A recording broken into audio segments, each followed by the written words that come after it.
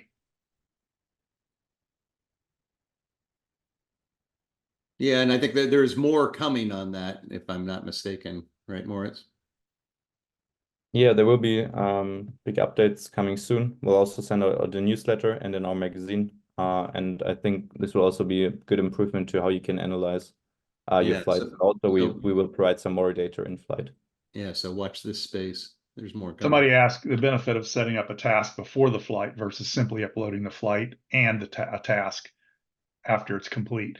Well, the only reason is, if you want to see live tracking and speeds as people are flying the task, we typically put that up on our big screen at our clubhouse. So, the crews and the visitors and everybody else that's not flying can see, how people are progressing on the task. So Yeah, that is a really nice benefit of this, is that once you create the task on WeGlide, they will live track and create kind of a real-time leaderboard. So, if you're flying out of a club and you got friends on the ground who are watching, or friends anywhere watching, they can see the race progress in real time. And they kind of know where you're going because they know what the task looks like, because it's projected onto the screen. And we're going to do that with most of the national contests this year. At the SSA national contest, we will have some live tracking. The process for doing that's a little bit special for the sanctioned contest, but anytime you create one of these local contests, it's automatically as long as you declare the task create the task before people take off, they will be live, there'll be a live leaderboard and tracking of all the people flying the task. I think it's important to make a distinction here between what you use WeGlide for in terms of recording your flights and evaluating them against either other pilots or tasks, and using a second kind of mode of WeGlide, which is to display active flights in a kind of a live mode. And displaying flights live is really cool.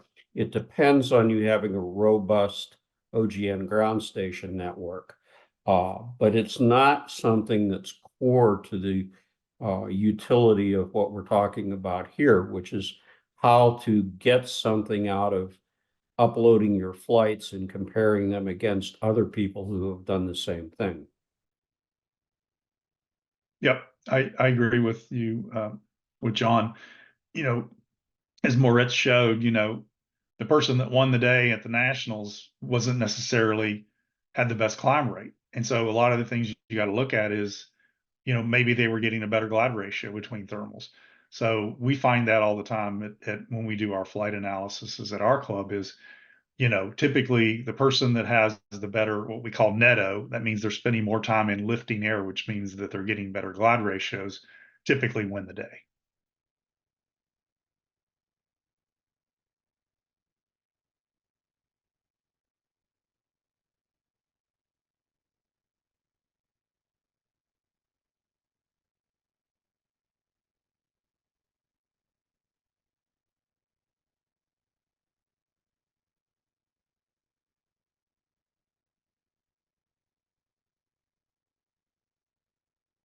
So do we have any more questions? Looks like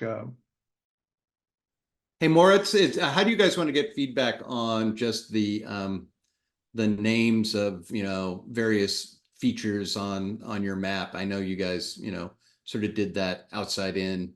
Are you taking input on could you please here's a list of GPS locations and names of things that we'd like to have on the map, or do you take those suggestions?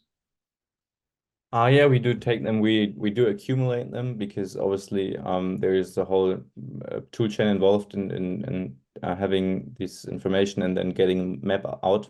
So we don't update it every week, and obviously we're also focused on a lot of different features. But if you write it to us, we collect it and we definitely make sure the next time we do a big update. Yeah, I we would try to suggest include- as a service to your fellow glider pilots that if you're doing that in a region where you fly, that you kind of coordinate with other people. Let's try not to have too much of a free for all where, you know, it's like people editing Wikipedia pages in competition with each other. So let's try and coordinate for, you know, the area you're flying out of it with other folks. And so I think, Walt, that was your question. So Brad of Southern California, if you're sort of the main guy, that would probably helpful if you take the lead on it. And I'll offer too, for anybody that's on this call or anybody in general, if you go, wow, I really want to create my first tasks and waypoints, and, you know, give me a shout, and I'll set up a one-on-one MS Teams meetings, Microsoft Teams meeting with you, and we'll walk through it. Okay. Same for me in the East. Hey, Moritz, do you guys support lap races? Yeah, you can set up a task which basically is 2 times 1 task, and then you need to go like 2 times around it to cover it, and this is supported. Yep. Okay, so yeah, you'd have to declare it as multiple laps around the. Yeah, we don't count laps at the moment. Yeah, got it. So is there, Moritz, I've never tried it, but is there a limitation on how many waypoints you can have on a task? There's one inside. I think it's pretty high as well. It'd Okay. be, I think, below 20, but yeah. Okay, yeah, because, well, I mean, we typically don't allow more than 11 in the US. So I just was making sure that we could accommodate something like that. So I feel like, yeah, we probably have answered all the most important questions, and anything that is left, you can always write us info@weglide.org. And even if we don't reply right away, we always make sure we sort of, you know, like store the feedback somewhere, collect it, and then like maybe it will take some months, but we always try to improve based on the feedback we get. Yeah, and I would say any questions about premium subscriptions, please reach out to Tony. One way to do that is just to go fill out the form. Yeah, go fill out the form, and I'll get notified. And there was a question if you want to switch, who's got the premium subscription. Again, I think that would be a good thing. You're keeping track of who's got the premium subscription, so you're sort of the single database for all of that. So it'd be good to coordinate that with Tony. And there was somebody asked how many people are on the call. I think we had over 150. Was that right? Yeah, I think it got up to like 170 at the peak. 170. So we're down to 140. We'll have data on that. So yeah, very much appreciate everybody. This is great participation, and I'm really glad to see. And one quick little plug is, you know, we've got some cross-country camps that we're doing this year, and probably looking at one in maybe mid-September. I'm still trying to figure out where maybe we'll have that. We're thinking maybe we'll have one in Texas. But if you haven't signed up for one, you know, we're trying to make them in areas within a 2 or 3 hour drive of several other clubs. Like Merlin, Soaring, we've got over 500 members within a 2.5 to 3 hour drive, and we're almost full there with 12 pilots signed up. St. Louis is another. Hey, Tony, is there a place where people can go to look at what the calendar of those? Yep, you should have got an SSA news here a couple days ago, Monday, I think it was. And if you missed it, just email Tony. He's in the. Well, and again, yeah, or just go to the SSA website, because I know Merlin and St. Louis are available to register online. It should be on the calendar then. It's on the SSA calendar of events. Yeah. Okay, cool. That's a place to go look. If they But again, you go, well, I missed it. I'd like to know where the next one is. Just give me a shout. All right. And Tony, thank you for doing this. Tony is the Johnny Appleseed of task flying this summer. So I really appreciate him trotting the country to do that and to really kind of, you know, walk people through how to set this stuff up. I've been setting and scoring tasks since, I'm not going to say my age, but since 1992. So it probably tells you all. And if you have questions, please reach out. You know, and this was sort of a quick overview on how to do it. There are instructions on the WeGlide docs. If you have other questions, just reach out, particularly out to Tony. You can also reach out to me. We're both We're both in the SSA member database, so you can find us that way. And we'll take care of you. And then if you've got specific kind of technical questions about WeGlide, info@weglide.org is a good way to reach out. And again, feedback is always welcome on how this is all going for you. So thanks, everybody. Cool. Thanks, See everybody. you. Okay, bye-bye. Thanks.